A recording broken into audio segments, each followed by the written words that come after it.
2 days after we got married, Carla suggested we sell everything, buy a boat and set sail. A year later we did just that. In the Canaries, we picked up our naked sailor, Dobby. This is our adventure. So welcome to programme 200. 200! I can't believe that. Yes, actually there's probably about another 100 programmes kicking around that we've made over the last 4 years. But we thought we'd take the opportunity just to reflect back really on our journey over, which is nearly 4 years. 4 years, nearly 4 years, yes. So it all started back in 2018 in Zadar in Croatia. Where we bought the boat. It was all a bit of a quick decision to buy the boat, wasn't it? It was over a week. Yeah. I mean, we've been looking, but this one came up and we went, oh, right, okay, we have to go and buy this one because we just lost about 3. And so we... I couldn't go because I was still working, and I told Simon, don't come back home without the boat. With the boat. That's absolutely right. And then at that point we got rid of our cars, and the property, our house was sold, and we packed everything up and sent it off all the way to Croatia. But our first part of our adventure really was the Mediterranean. Yes, which we regret not spending more time there. We did in reflection. We should have spent at least another season in the Mediterranean, and there's no question about it, the Mediterranean has an awful lot to offer the yachtsman. But we wanted to cross the Atlantic. Yeah, we had that in our mind. That year we're going to have to go to the Caribbean. The Caribbean was in our mind, so nothing was going to stop us going. No, originally we only planned to do this for a couple of years, and then we extended it to 3, and really it's just carrying on, isn't it? It's you know, the barge project is just another part of this whole big long story. But just tell me some of the things that you really remember about the Mediterranean that stuck out. Crossing the Crete Canal was amazing. It was the best experience ever. If you have a chance, just go and do it, because it is something that's going to be in your mind forever. Absolutely fantastic. It was early in the morning when we did it, and we did it completely on our own. There was no boats anywhere. It was just you could see the whole length of the canal in both directions. Absolutely fantastic trip. And then from there we worked our way down to Mykonos. Yes. Which we actually spent quite a long time in Mykonos, didn't we? Yes. Horrendously expensive, if I remember. Yes, going out there is so expensive. Yes, because Greece has these things that can be very, very expensive and can be very, very cheap. Absolutely. So you just need to work your way around, really. And then we went down a little bit further into Greece, and we came across this lovely place called Antipastos, which is a little island, and you kind of got a big spit of land and you can go around the back of it. And we went there, we spent a couple of nights there at anchor. We had a barbecue on the beach. That was so nice. It was really wonderful, and it was the first time over a couple of months which we sort of come away, my word, this is absolutely the life. This is the life. This really is what it was all about, and we absolutely loved it. And from there it was the first time we'd go zero. Oh yeah. That was the very first time we put the Code Zero up and had a little sail.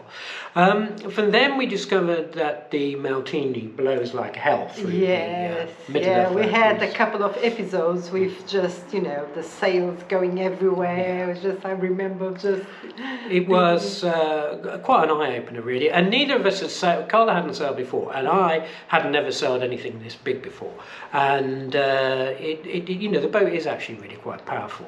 And you've got a lot of sail up there, and we were still on a big learning curve really, weren't we, as we spent our time in Greece. A couple of other places I really did like is, I'm not sure this is the correct pronunciation, but Chenia is spelled? Chenia in Crete. Absolutely fantastic, because beautiful town, just so colourful. The buildings are beautiful, so old and beautiful, and then you just move in town. Right along the front there. But this harbour has been used for millennia, and this is what really sort of kind of got me, is that we're actually moored up here, exactly where boats were 2,000 or 3,000 years ago, and that's what you get in Greece, isn't it? And in the Mediterranean, you get this wealth of history, some of which has been around for an awful long time. So from Crete, we were kind of on a bit of a schedule really to get over and through the the Mediterranean during the summer months and get ourselves down to Gibraltar. But on the way we did come across a few spectacular places which we do remember. A little island called Ustica. We spent three or four nights on a mooring buoy just outside the main harbour, but the water was so clear, so blue and clear, dark blue and clear. It was just absolutely amazing. Had this abandoned hotel on the cliff. It was beautiful. We were just by a cliff, and we were really quite close to this cliff, but it was still so deep. It was like 30 or 40 feet deep. It was absolutely lovely, and there was beautiful caves in there and things like that. We fell in love with that place.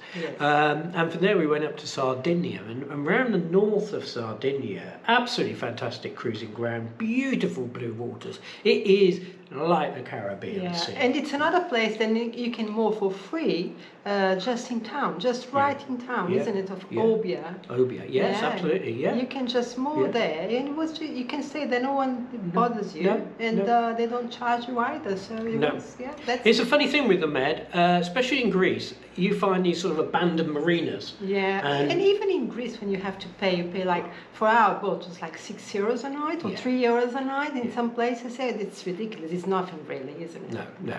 It can be very cheap, or it can be extremely expensive. Yeah, it depends where you are. And from there we nipped across from Sardinia to the Balearic Islands.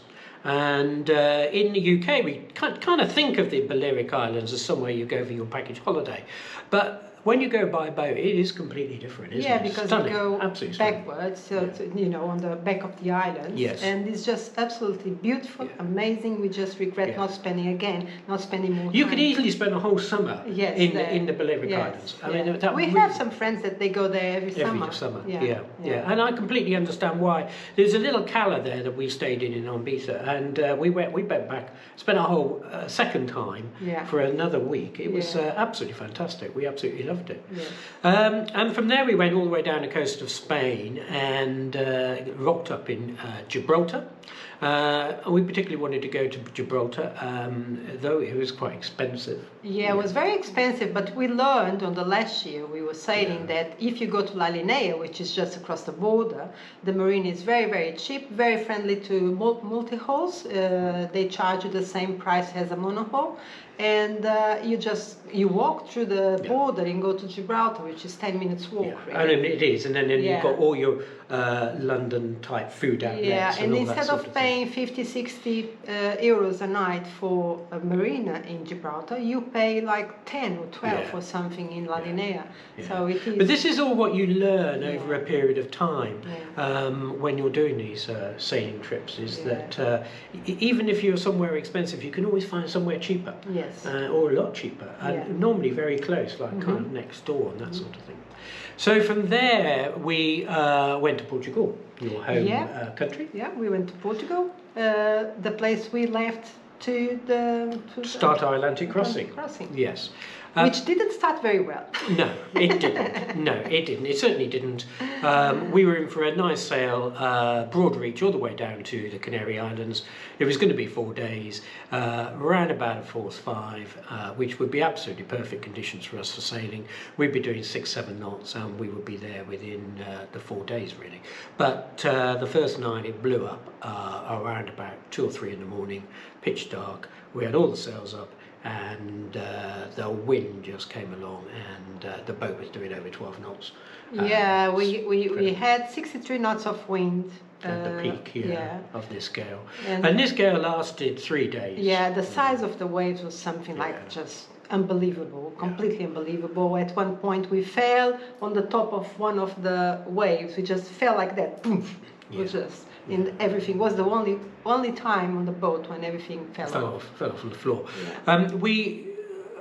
We didn't take any video of this at all. No, because you're so worried about everything, and you have no energy because you don't eat, because when the sea is rough you just don't eat anything. And I was seasick, was my worst ever seasick journey. What I learned though with these sort of big crossings and bad weather is it actually never lasts forever. It's not like you're going to do 2 or 3 weeks of storms. Okay, you may do down in the Southern Ocean or something, but on these sort of fair wind passages, which we all tend to go along, it's really unlikely you're going to be there for a long time. But we had kind of 3 days of this stuff because the sea got so It churned seems forever up. though. When It you does are seem there. forever, but it doesn't last forever. No, it doesn't last forever. Yeah. But the hours take a long time to They pass. do. We didn't even have any sails up, and we were doing 6 knots. 6 knots, yes. Without any sails Any up at all, sails. just the windage on the back of the boat blowing us. We down. had to put warps outside the boat, on the back of the Yeah. boat, just to slow the boat down. Down. Yeah, it was a lot of things going on that journey, but luckily it wasn't. It was the worst one. It was probably. we had another 2, but I think that one was the worst one. Yeah. So that really was the start of the Atlantic crossing, leaving mainland Europe and going down to the Canaries. And from our arrival in Lanzarote, which is a northern island, we went down to Las Palmas, which is the kind of kicking off spot Yeah. where most people tend to go before they start their big Atlantic crossing across to the Caribbean. And we actually spent a long time in Las Palmas getting Yeah, the boat about 2 ready. months, getting Yeah. the boat ready, meeting friends, see friends leaving. Yeah. Yeah, so Yeah. it was good. Yes. He gave us a lot of confidence because after that journey, that rough journey we had, we felt like we needed to add some more security to the boat. So we worked better on the Lifelines and things like that. things like Yeah. that. So those 2 months gave us the confidence that we would be okay to do the Yes. next crossing. It never crossed our minds not to go, No. not to keep going. No. Never. We never thought, okay, we had a bad journey, so we're going to stop here. We never had that. No. No. We were determined we were going to go, and we were determined we were going to go that year. We left it till just after Christmas, a couple of days before the New Year. We set off from the south coast port on the island there, and we were 5 days down to Cape Verde. Mm-hmm. And to be fair, it was a good run. It was a good run. It was a very good run. Fishing got good, didn't it? Oh, fishing got great. I love fishing, and Simon loves fishing now too. I like fishing, yeah, I do. There's just something exciting about it, wondering. Most of the fish get away, I have to say, don't they? Yeah. And, Oh my gosh, we lost so many. Yeah, we lost so many. But that was a great run down there. We had Carla and Ben with us for that trip. Yes. And 5 days later, we rocked up in Mindelo. And yeah, it was a great introduction to deep blue water sailing. Really. Yes. And the weather improved significantly. Oh yeah, you just start taking all the clothes, Off again, yeah. So that's where we're going to get to this week. Next week we're going to tell you about the Atlantic crossing from east to west, and what we did in the Caribbean, and how we landed up buying the barge. Yes. And the next And the next plan. Yes, very exciting. Okay, see you soon. Bye.